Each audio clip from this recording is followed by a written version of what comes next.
એક વ્યક્તિ દાઝ્યો, વિસ્તારમાં અફરાતફરીનો માહોલ સર્જાયો। ફાયર વિભાગની ટીમે મોટી દુર્ઘટના ટાળી। અમરેલી જિલ્લાના સાવરકુંડલા શહેરમાં આવેલી નાગનાથ સોસાયટીમાં એક રહેણાંક મકાનમાં ગેસ સિલિન્ડર બ્લાસ્ટ થયો હતો, જે બાદ ભીષણ આગ લાગી હતી, જેથી આખું મકાન સળગ્યું હતું। રસોઈ બનાવતી વખતે બનેલી આ ઘટનામાં મકાન માલિક ઇન્દ્રકાંતભાઈ જોશી ગંભીર રીતે દાઝી ગયા હતા। તેમણે તાત્કાલિક સારવાર માટે હોસ્પિટલમાં ખસેડવામાં આવ્યા હતા। આ ઘટના ઇન્દ્રકાંતભાઈ જોશીના મકાનમાં બની હતી।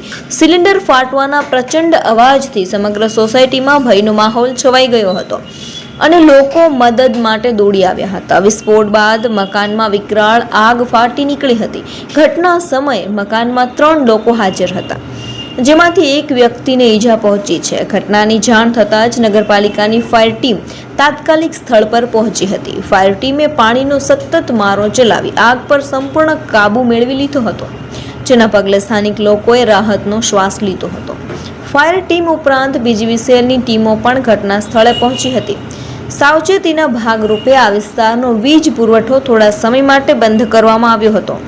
તંત્ર દ્વારા ક્ષતિગ્રસ્ત મકાનનું નિરીક્ષણ પણ કરવામાં આવ્યું હતું। આ ઘટનાને કારણે વિસ્તારમાં થોડા સમય માટે અફરાતફરીનો માહોલ સર્જાયો હતો। સાવરકુંડલા આતરસણી રોડ ઉપર નાગનાથ સોસાયટીમાં જોશી દાદા કરીને મકાન છે, ગેરેજવાળા।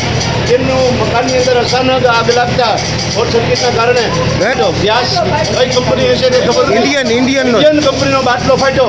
અંદર લોકો અડદિયા બનાવતા હતા, ખુશીનો માહોલ હતો। એ દરમિયાન મારી તાબડતોબ ભાગીને બહાર આવ્યા। કોઈ જીવની નથી, મનુષ્યને કોઈ તકલીફ નથી થઈ, પણ જે માડીનો ગભરાટ હતો એ જોઈ બળી ગયા છે અને જાતે સાથે મારા મિત્ર પાંડેજી અને આજુબાજુના એરિયાવાળાએ તાત્કાલિક ડોલુથી લઈ અને આ આગને બુઝાવવાનો પ્રયાસ કર્યો। 90% જેટલી આગ બુઝાઈ ગયા પછી જે ફાયર બ્રિગેડ છે એને ફોન કર્યા, બધા આવ્યું છે, વહેલું આવ્યું, પણ કોઈને એવી ખબર નહોતી કે ફાયર બ્રિગેડને જાણ કરી। દાદા પોતે જે મારા મકાન માલિક છે એ પણ દાઝી ગયા છે। આવી ઘણી નુકસાની છે, એટલે ઇન્ડિયન ગેસવાળાને વિનંતી કે તમારું કામ નબળું છે એ સાબિત થાય છે અને ફાયર બ્રિગેડને તાત્કાલિક આવવું જોઈએ। તો જાણ કરી છતાંય થોડુંક લેટ થયું। હવે આ સમયે ઇન્ડિયન ગેસવાળાને અમે વખોડી કાઢીએ છીએ।